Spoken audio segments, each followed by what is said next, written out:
And the reason I'm here, some people probably accuse you, oh, you're anti-Republican. No, I'm not. See, I mean, being a Republican was harder for me than it was for most people, as you can guess. Being a Republican led me to those moments when I still remember my mother, now sadly deceased, and with the Lord happily.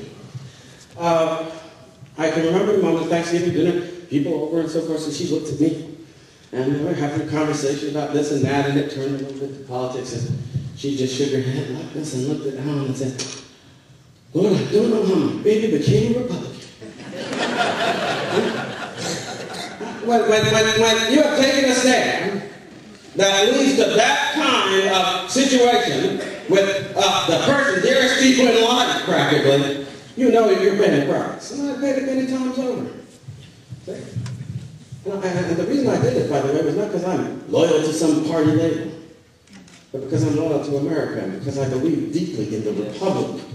And I believed in the stands that the Republican Party professed to take, to stand for the Constitution, to stand for the moral values that determine and preserve the strong character that allow people to govern themselves responsibly and produce an orderly way of life as a result. The stands that are taken, that have been taken in platform after platform, especially since Ronald Reagan became president, the stand that Bill Johnson articulated here tonight, in favor of the strong character, the strong defense, the integrity of the Constitution, and our allegiance to the justice and natural rights that come to us from the hand of God. Those are things that the Republican Party professed to stand for.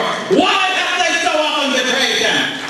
Why have they so often failed to defend them? Well, I'll tell you, it's time we correct that record. Look past the party label, look at the hearts of individuals, look at the words, look at the courage, look at the commitment, and lift up what this nation needs to save it from destruction. And you have a chance to do that. You have a chance to do it right here, right now, in Kentucky. And I'm not prejudiced against the Republican. Well, I don't mind if you go to Washington and save America as a Republican. I think that would be a good thing. I don't care what label you wear. I don't care what party this and that you profess. So long as you remain with the party that will keep its allegiance to God and this country, to our Constitution and its liberty, I will stand with you. I'll back you up. I'll go with you all the way.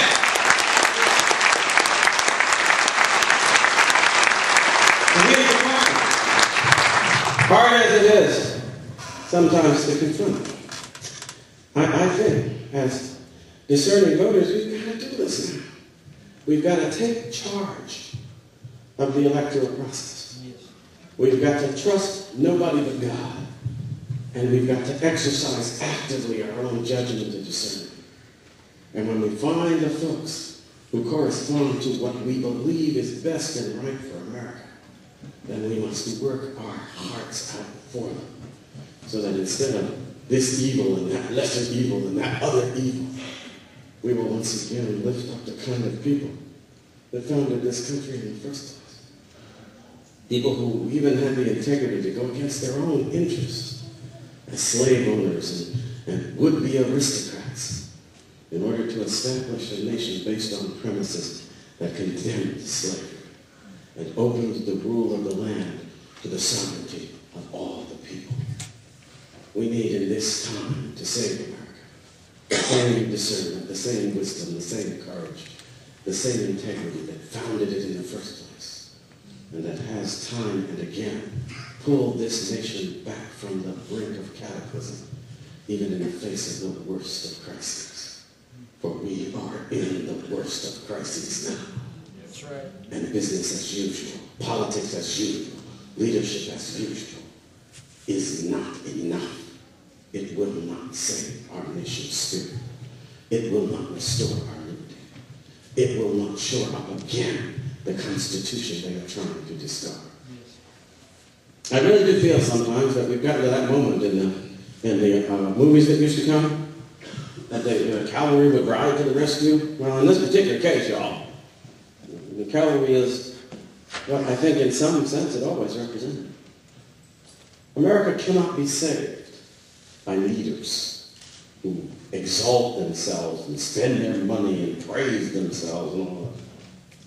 America was built by, strengthened by, preserved by, time and again pulled from the brink of its own destruction by its people.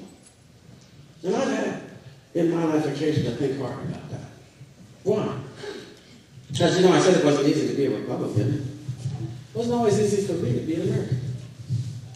When I was growing up, learning about slavery and the injustices that were done to my ancestors, when I was weeping over their wounds, over the shame that was heaped upon them, and I wondered how any people could let such things happen.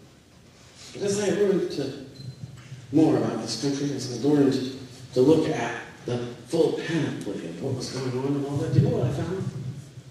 I found that for every injustice, there were Americans who, on the strength of their belief in the rightness of God's law and God's will, were standing against that injustice. Though it cost them their homes, though it cost them their lives, they stood firm until right this time. Are we still that people? I think we are. I think we are still that people. And I think that we must learn to respect that in us. To say that we're just as human as everybody else. We have our faults, we have our misdeeds. But you know what has really made this country great? It's not our science, and it's not our military might, and it's not our economic strength. It is the heart, the soul, the character of this people that has never given up its love of God and justice and right, and never in the end shrunk from the battles required to lift them up and to make this nation whole. And that's what we need to do now. That's what we are called to do in this moment. For America is under the greatest, most insidious threat we have ever seen. Its Constitution being trampled in the dust. Its moral fiber being systematically destroyed. Its economy being bankrupted by those who mean to bankrupt us, so we will not have the strength to resist their tyranny. And only one thing can save us now. It is not this leader or that leader or the other leader puffing themselves up in prideful promises. It is the people of this country keeping the promise that in the name of God they must make to themselves. For if he gave us our unalienable rights, then we must promise to be true and faithful to his will for justice as we exercise them. And if we can keep that promise, then we will save this country. And I gotta say, I'm not here supporting Bill Johnson because I think he's gonna offer some, magical leadership coming in on a white horse to save America. No. But I do believe he provides the rallying point, the banner of truth and integrity that can be lifted up so that Americans of decent heart can do what they so often have done before, can prove that we may look like people who are working the land and teaching in the schools and picking up the trash and sweeping the street, selling the clothes in the stores. We may look like folks who are just, lawyers and doctors and something. But at the end of the day, we are just what Bill Johnson said we are. We are the sovereign people of the United States. A people that, in our ordinary walk of life, may stand with the pride of kings, may look upon the world with the sense that we, too, have shaped the destiny of our country and of the world in which we live. We are called now to do it this one more time. And it won't be the last, but it will be the last if we fail. Every generation is called in some way to stand this test. It may be starker now for us than it has been in quite a while, but it's still the same as ever it was. Freedom's not free, as they always used to say. And in every generation, in our spirit, and in our wealth, and sometimes with our lives, we must pay the price. But right this minute, the price hasn't run up quite that high yet. And we could keep it from ever getting there. And all we have to do is this time stand for what's right. Stand with courage behind someone who represents the dearest wish of our heart.